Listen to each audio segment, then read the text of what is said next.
সহজ পদ্ধতিতে গুণ এইটা আমি তোমাদের করতে দিছিলাম, তাই না? যাই হোক, তোমরা অনেকে কিন্তু পারো নাই।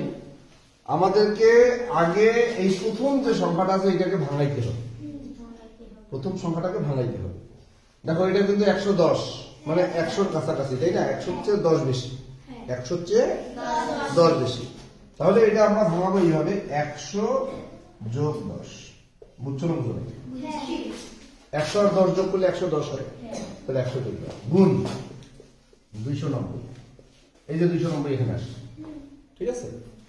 আচ্ছা, এখন 100 কে আমরা 90 দিয়ে গুণ করবো, আবার 10 কেও 90 তো না, 290 দিয়ে। তাহলে 100 গুণ 290, মানে এই 100 কে এই 290 দিয়ে গুণ, ঠিক আছে?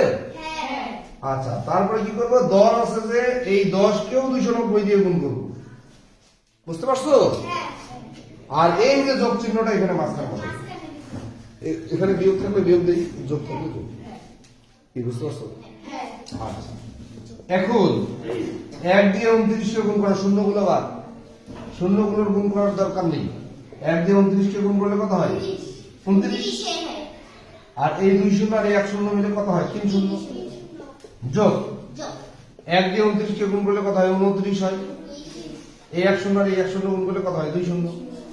মানে এই যে দুইটা শূন্য আছে, এই দুইটা শূন্য পিছনে বসাই দিই। বুঝতে পারছো? মানে শূন্যের গুণ করার প্রয়োজন নেই। শূন্য এখানে দুইটা আর একটা, তিনটা, এই তিনটা শূন্য আমরা পিছনে বসাই দিলাম। 1 দিয়ে 29 কে গুণ করলে 29। ওকে, এখন আমরা যোগ করি। এই শূন্য আর শূন্য যোগ করলে 0 0 0 0, 9 আর 0 যোগ করলে 9, 2 আর 9 11, 11 আর 1 হাতে 1, 2 আর 1 3। তোমরা কি এটা বুঝতে পারছো?